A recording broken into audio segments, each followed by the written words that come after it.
नमस्कार विद्यार्थ्यांनो, आजचा जो व्हिडिओ आहे हा व्हिडिओ स्पेशल नर्सिंग ॲडमिशन बद्दलचा आहे। एएनएम, जीएनएम आणि बीएससी नर्सिंग या तिन्ही कोर्सेससाठी महाराष्ट्र स्टेट गव्हर्नमेंटने या ठिकाणी एमएच नर्सिंग सीईटी घेतली होती। बऱ्याच विद्यार्थ्यांनी या सीईटीचा फॉर्म भरून त्या ठिकाणी एक्झाम पण दिलेली आहे। ठीक आहे, तर आणखीन असे बरेच विद्यार्थी आहेत ज्यांनी 12वी नंतर ही नर्सिंग सीईटीचा फॉर्म भरलेला नाही आणि सीईटी दिलेली नव्हती।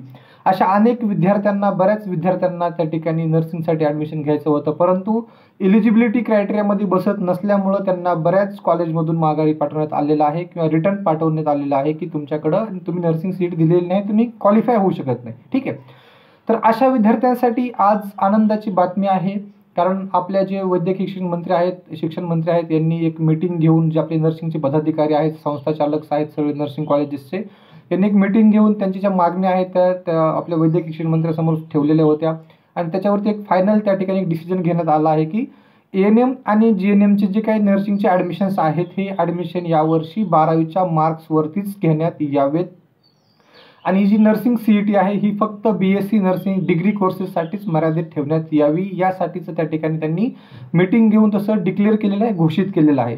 परंतु ऑफिशियलची जे काही नोटिफिकेशन असतं, ऑफिशियल वेबसाईटला जे नोटिफिकेशन DMARच्या वेबसाईटला येत असतं, आपल्या DMAR सीईटी सेलच्या वेबसाईटला, ते आणखीनही आलेलं नाही आहे किंवा इंडियन नर्सिंग काउन्सिल असेल किंवा MNC असेल, महाराष्ट्र नर्सिंग काउन्सिल असेल, यांच्याकडून असं कुठलंही त्या ठिकाणी डिक्लेरेशन किंवा नोटिफिकेशन आपल्याला सर्क्युलर भेटलेलं नाही आहे।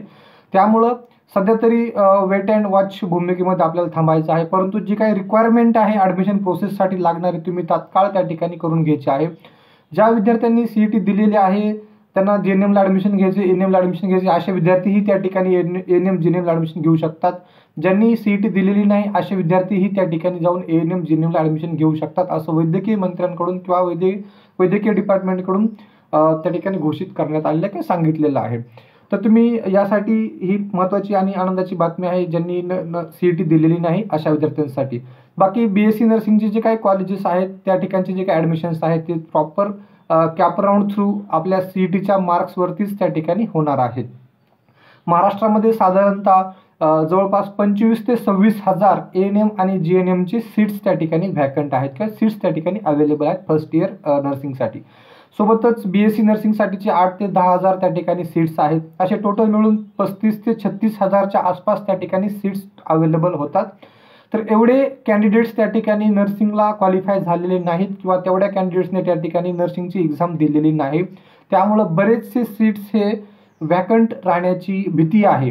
तर जे कॉलेजेस खेड्यापाड्यामध्ये आहेत, गावाकडे आहेत किंवा काही ठिकाणी कॉलेजेसला तसा जे साधे कॉलेजेस आहेत अशा कॉलेजेसमध्ये देखील बरेच सीट्स व्हॅकंट राहू शकतात। त्यामुळं या ठिकाणी सर्व संस्थाचालक, कॉलेजचे प्रिन्सिपल्स, मुख्याध्यापक, जे आपले नर्सिंगच्या संघटना आहेत, नर्सिंग ॲडमिशनबद्दल किंवा नर्सिंगच्या ज्या काही संघटना आहेत, त्यांनी शिक्षण मंत्र्याकडे, आरोग्य शिक्षण मंत्र्याकडे त्या ठिकाणी जाऊन मीटिंग घेतलेली होती आणि मीटिंगमध्ये असं डिस्कस करण्यात आलं किंवा डिक्लेअर केलेलं आहे की एएनएम आणि जीएनएमचे ॲडमिशन हे 12वीच्या बेसवरतीच व्हावेत किंवा घेण्यात यावेत। बाकी ऑफिशियल नोटिफिकेशनचं आपण वाट बघत आहोत, लवकरात लवकर ऑफिशियल नोटिफिकेशनही त्या ठिकाणी वेबसाईटवरती डिक्लेअर होईल अशी आपल्याला सर्वांना अपेक्षा आहे।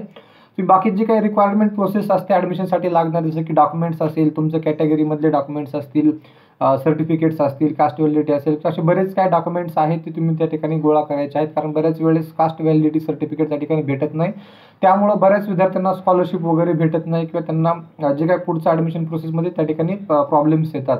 तर अशा विद्यार्थ्यांसाठी बीएससी नर्सिंगच्या विद्यार्थ्यांसाठी देखील ही खूप महत्त्वाची गोष्ट आहे, कारण ज्यावेळेस तुमचा सीईटीचा रिझल्ट लागेल, नर्सिंग सीईटीचा रिझल्ट लागेल आणि रिझल्ट लागल्यानंतर तुम्हाला सगळे ॲडमिशन प्रोसेस करायची असते, त्यावेळेस तुम्हाला कॅप राऊंड थ्रू जायचं असतं। तर कॅप राऊंड थ्रू जाण्यासाठी तुम्हाला त्या ठिकाणी सगळे डॉक्युमेंट्स लागत असतात, तुमचं कास्ट सर्टिफिकेट असेल किंवा कास्ट व्हॅलिडिटी ही देखील त्या ठिकाणी लागते, इन्कम सर्टिफिकेट वगैरे सगळ्या गोष्टी त्या ठिकाणी तुम्हाला तात्काळ काढून घ्यायच्या आहेत। तुमची वेळ आहे, कारण ज्यावेळेस डेट डिक्लेअर होते आणि त्या 8 दिवसामध्ये तुम्हाला त्या ठिकाणी प्रोसेस करायची असते, तर त्या ठिकाणी ऑन दी स्पॉट तुम्हाला त्या ठिकाणी या सगळ्या गोष्टी भेटत नाहीत। ऑन दी स्पॉट तुम्ही त्या ठिकाणी सगळ्या गोष्टी टाकू शकत नाहीत किंवा सगळ्या गोष्टी त्या ठिकाणी तुम्ही भेटू शकत नाहीत, त्यामुळे मग तारांबळ उडते किंवा बऱ्याच वेळेस तुमचं मग ॲडमिशन हे ओपन कोट्यातून करावं लागतं, ओपन कोट्यातून तुम्हाला जावं लागतं। मग अशा वेळेस ओपन कोट्यातून गेल्यानंतर तुम्हाला स्कॉलरशिपही भेटत नाही, त्यामुळं अशा विद्यार्थ्यांसाठी जे कॅटेगरीमधले विद्यार्थी आहेत, बीएससी नर्सिंग सीईटीसाठी जे अप्लाय केलेले आहेत किंवा जे बीएससी नर्सिंग कोर्सेसला आता जाणार आहेत, अशा विद्यार्थ्यांसाठी महत्त्वाची गोष्ट आहे, जे काही चार्जेस आणि जे काही तुमचं काय बाकीची प्रोसिजर आहे तुम्ही लवकरात लवकर करून घ्या।